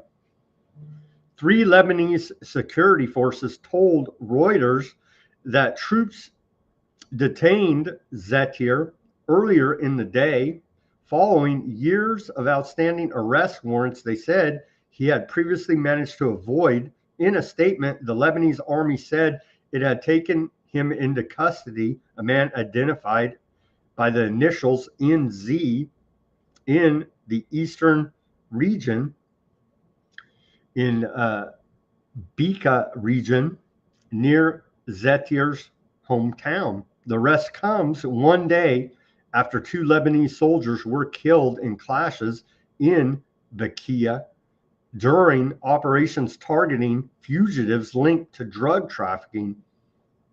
Here's dude, alleged Lebanese drug trafficker, giving us the in that photo. Okay. Hey, we need to tax this fire for carbon emissions at COP20. A fire broke out inside the COP30 Climate Summit venue in Brazil. Thankfully, the fire is now under control and no injuries have been reported. The cause of the fire is unknown. Well, I think we know the cause. It's global warming, spontaneous combustion. Here's video of said fire.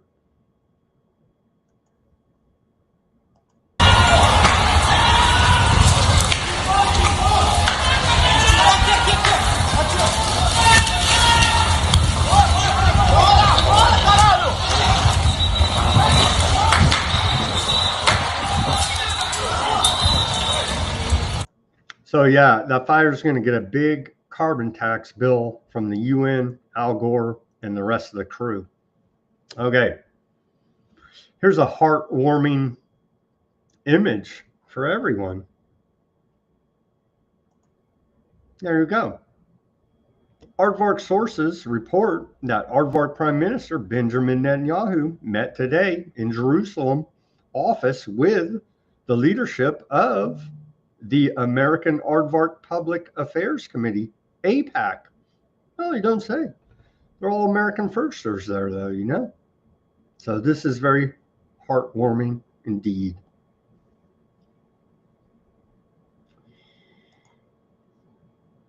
Glad to see APAC over there putting America first. And then this command center. So now there's U.S. boots on the ground. We're neck deep in the genocide, along with the UK and the UAE. Soldiers from U.S., Aardvark land, and other nations show at the Civilian Military Coordination Center in Kiryat Gat as part of the so-called, quote, stabilization effort in Gaza. About 20 countries have troops or civilian staff stationed at the CMCC alongside roughly 40 international organizations. The building's first floor is allocated to Aardvark land. The U.S. operates from the third floor, and both the UK and UAE maintain dedicated rooms on the second floor. Here's video of the command center of the genocide.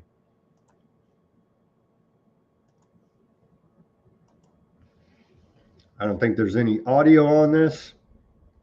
No audio, but there's video showing proof that indeed there they do have a giant command center set up there for the stabilization of Gaza.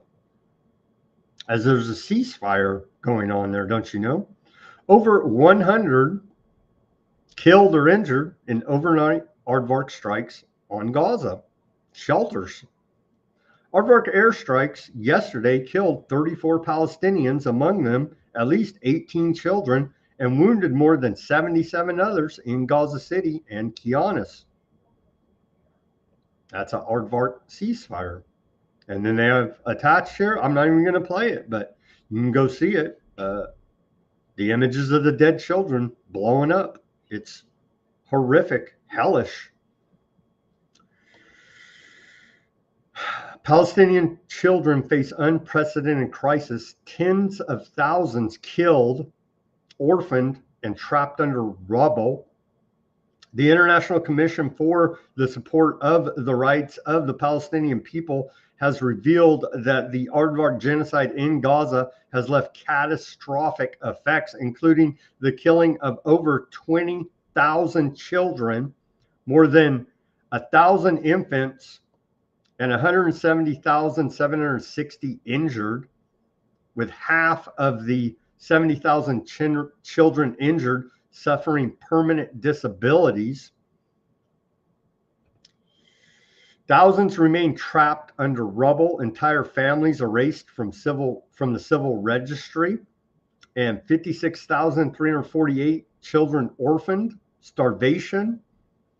Border closures and denied humanitarian aid have killed 154 children, while tens of thousands face severe malnutrition, and infants risk death from milk shortages and malnutrition-related diseases. The health and education sectors have been devastated. Miracle rates, this may be backhanded actually good, but whatever, dude. You know what I'm saying? At this point, whatever, dude. The health and education sectors have been devastated. Miracle rates have dropped to 80%. Polio miracles halted. And thousands of patients, including 5,580 children, denied medical travel, leading to over 900 deaths while awaiting care. Severe psychological trauma affects children with high rates of aggression, 93% with sleep disorders, 79% with depression, 86% and school refusal at 69%. In Gaza, 785,000 children are deprived of education, as 95% of schools have been damaged due to aardvark airstrikes. We know Hamas is hiding underneath all the schools, right? Right. Okay. And 13,800 students and teachers have been killed. They're all Hamas terrorists. Even how many infants? The 1,000 infants that have been killed. They're all Hamas terrorists. In the occupied West Bank and East Jerusalem, 1,071 Palestinians were killed, over 10,000 injured, 20,000 detained, among them 1,600 children, and 73 children's bodies withheld. Currently, around 350 children are imprisoned in aardvark land, including over 90 under administrative detention. That's no due process. You don't even know why you're there. Well, you're damn Hamas. Good enough for me. Talk about horrific, man. Qatar. Are you a Qatari agent? You must be, for condemning aardvark airstrikes in Gaza. Qatar today denounced the aardvark strikes yesterday on the Gaza Strip that resulted in the civilian deaths and injuries we just reported there, cautioning that the strikes represent a serious escalation that could threaten a ceasefire. You don't say. Ceasefire? What? In a statement on its official website, Qatar's foreign ministry said it strongly condemns the brutal attacks carried out by the Aardvark's occupation in the Gaza Strip. Here's Trump welcoming back Aardvark hostages. It's an honor to get to know all of you. I know some of you already. I know some of the previous hostages that we got out very well.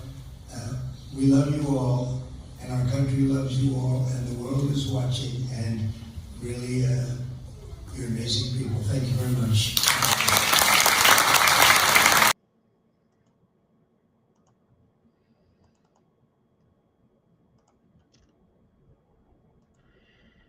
Where are we at here now? Okay.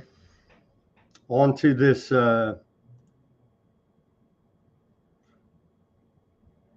Trump envoy, Mike Huckabee, held secret meeting with convicted spy for Aardvark land. This character.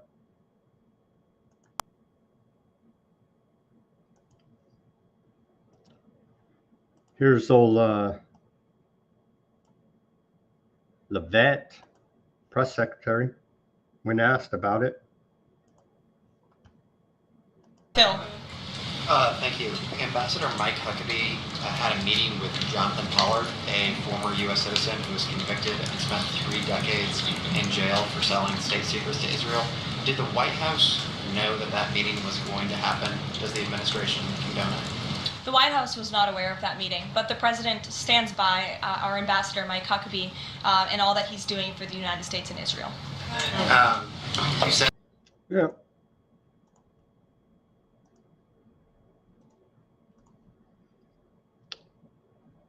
Jonathan Pollard, aforementioned spy, he said, I think we played the clip at the time, but he said that Aardvark land should nuke United States if they don't continue supporting the Gazan genocide, to paraphrase him. And then here's a report from the failing New York Times. Huckabee held meeting with U.S. Embassy with American who spied for Aardvark land. So there you go. He's convicted of espionage, this character. And so there you go. Literal treason, if we didn't already know, by Christian Zionist Mike Huckabee, ambassador to Aardvark land, meeting with this traitor. I know it's antiseptic, but I mean, he was convicted. Still antiseptic, though, I know. Okay, so Bibi, the alleged Call Me Muslim mayor, Mamdani, in New York, said he will enforce the international arrest warrants against Bibi and whoever else if they come to New York City. I guess we'll know he's the real deal if he actually does it. Call me skeptical. I have my doubts. Bibi, in reply to the New York City mayor-elect, said, and I'll play the clip, but it's all in, I got a sore throat language. I got phlegm in my throat language. And we don't have English translation anyway. He said, Bibi, Shadow President of America, said, I will not refrain from going to New York City, and I do not pay attention to threats. So go to New York, Bibi, and call him on his bluff, and let's see if Mamdani has you arrested or not. I want to see this play out, man. Bibi went on to say, a Palestinian state will not be established. It's an existential threat to Aardvark land and unrealistic, even with reforms. Bibi went on to say in his, well, let's just play a little bit of it here. I'm getting a scratch in my throat just listening to this. קודם כל לגבי ה-F-35. אתמול שוחחתי ארוכות עם מזכיר המדינה מרקו רוביו, שחזר והתחייב בפניי שארצות הברית תמשיך They sound like they're trying to get some phlegm out of their throat. You know what I'm saying? Anyhow, he went on to say in his coded aardvark language there that yesterday I spoke at length with little Marco Rubio, Secretary of State, who reaffirmed that the United States will maintain aardvark land's qualitative military edge in Middle East arms supplies. As we're talking about arming up, UAE, Qatar, Saudi Arabia. But don't you worry, aardvark land will maintain a qualitative military edge there. Continuing, aardvark land Supreme Court demands Netanyahu justify refusal to launch October 7th state inquiry.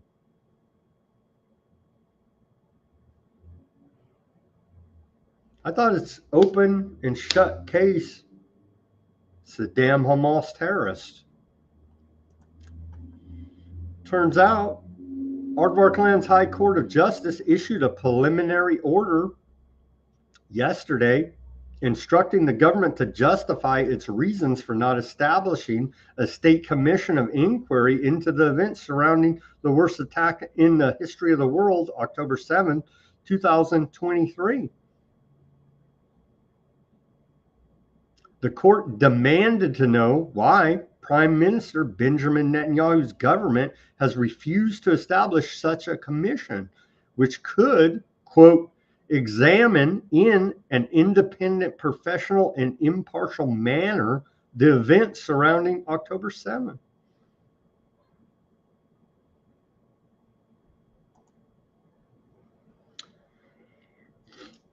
Aardvark soldier indicted for sharing sensitive intel with Iran. The indictment reveals 22-year-old soldier communicated with Iranian intelligence operatives via Telegram app, according to a report out of Ynet News.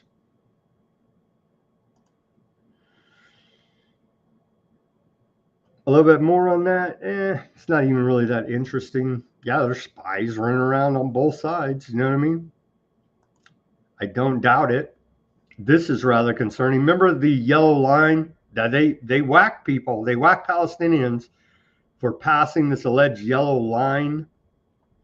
Remember that reporting? Let me go find quickly, if I can, the map again about how all this is supposed to be justified to illustrate the yellow line. Yep. Do we have it? No, that's the wrong map.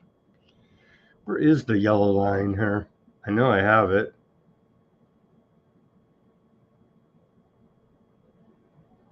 Sorry, I should have had that ready. The yellow line, as Aardvark Land's breaking the yellow line. Is this it? Here's the yellow line. Okay, so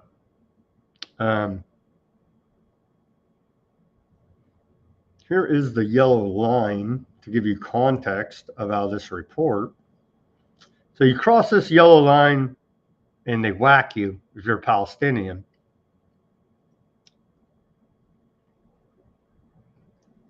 Right? Well, they're whacking people before there even was a yellow line. They're like, you cross the yellow line, boom, you're whacked, right? But this report today says, from earlier today, Aardvark military vehicles fire inside the, quote, ceasefire, quote, yellow line east of Kianis in southern Gaza. So they're like, right here on our map, we can take a look. And so if you're inside, theoretically, allegedly, if you're inside this yellow line, aardvarks are not supposed to whack you. We know that's a big lie, right? But now they're sitting outside this yellow line and shooting in. They're not supposed to be doing that because there's a ceasefire and peace, bro. But turns out their definition of ceasefire and our definition of ceasefire are two completely different things, because the rest of the world's definition of ceasefire is antiseptic, and Aardvark's definition of ceasefire is godly, you see. Human Rights Watch labels Aardvark land 2025 West Bank expulsions as war crimes and crimes against humanity. Human Rights Watch said today that Aardvark's land's expulsion of tens of thousands of Palestinians from 3 occupied West Bank refugee camps in early 2025 constitutes war crimes and crimes against humanity, urging immediate international action to hold Aardvark officials accountable. Good freaking luck. Good luck on that one. The rights group reported that around 32,000 residents in Jannah, and they name them all, I'm not even going to, in these 3 refugee camps, were forcibly displaced by Aardvark forces during Operation Iron Wall that ran between January and February at the beginning of this year. The displaced have been prevented from returning, and hundreds of homes were demolished. And then here are these ultra-Zionist maniac settlers spraying graffiti there in the occupied West Bank.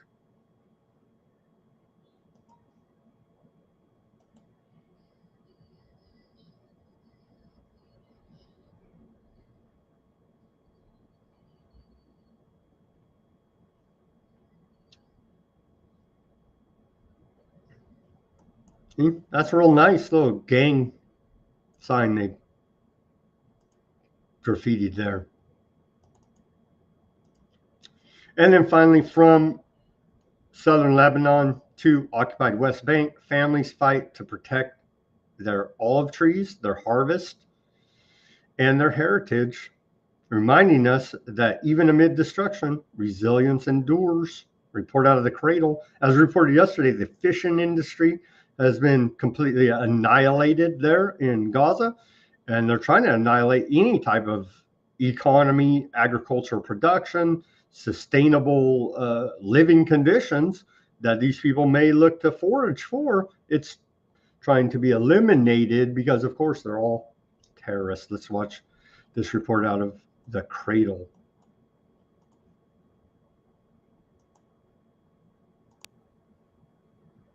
Every autumn, olive trees set the rhythm of life across Lebanon and Palestine. Families gather under the silvery leaves, spreading nets and pressing olives into oil that will sustain them through the winter. But this year, that rhythm has been broken. Olive oil, a cornerstone of Lebanese and Palestinian cuisine and a symbol of their heritage, is facing a critical moment. From northern Lebanon to Gaza, war, drought, and displacement have turned a season of abundance into one of loss and uncertainty. In southern Lebanon, where nearly 38% of the country's olives grow, farmers face both environmental damage and the effects of war. Over 60,000 olive trees, along with hundreds of thousands of other fruit and wild trees, have been destroyed by Israel. Farmers in Blida had just a short window, from 16 to 20 October, to harvest, prune, and cut firewood, escorted by the Lebanese army and UNIFIL. In nearby Mais al-Jabal, farmers in Tofa and Bayad were also guided daily to safety. Even with protection, danger persists. In Haris, Bint Jbeil,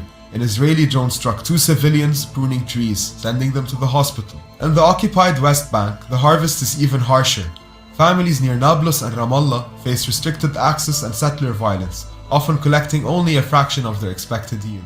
A Palestinian family had spent the entire day harvesting olives from their small plot in Deir Sharaf. The whole season's yield amounted to just 2 sacks, as they waited for a car to take them home.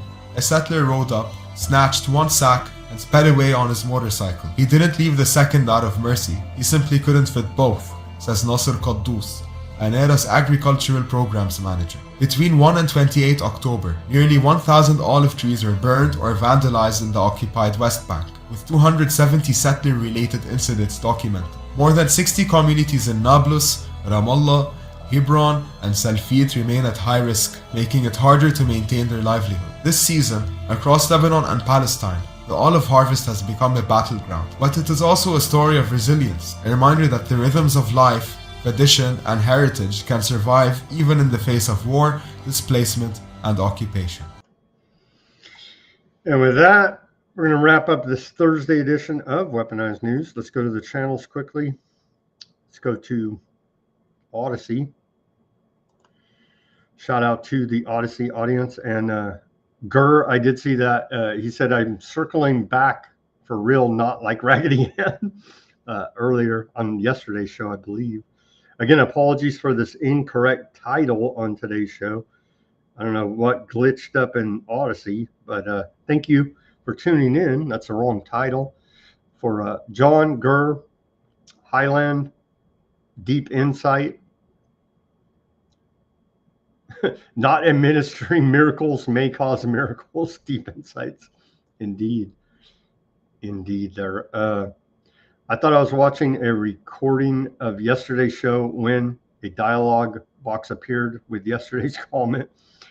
No, it's today's show. On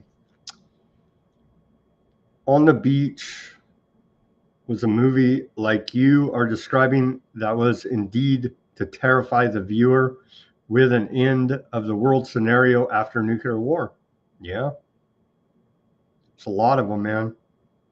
Big Mike is probably back to cruising gay bars and bathhouses. Maybe too busy to attend these funerals and state functions of the dignitaries of the U.S. government. Good for her, him, them, they.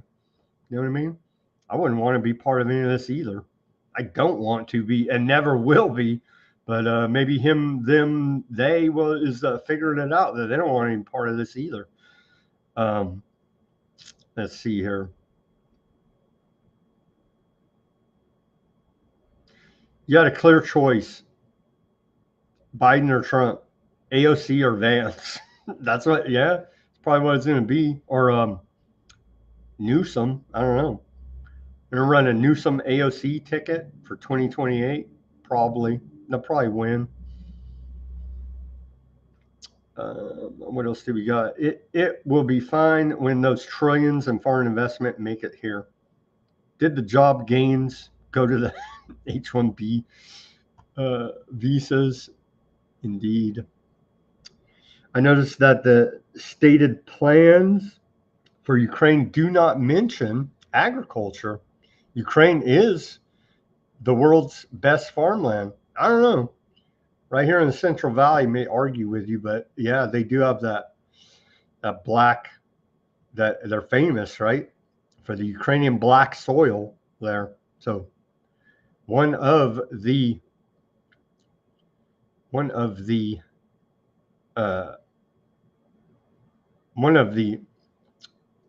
richest farmlands there in the world in Ukraine, indeed. Did you gag a little, Sam, when you saw Trump crawling for the hostages? Yeah. There's a bunch more clips of it praising them. It says they're heroes, not hostages. I cannot find a black ball cap, Sam. I think there's one on there. I'll go take a look, John. But still working on the store there. Go to weaponizednews.com store. I'll take a look at the, you want full black on black. If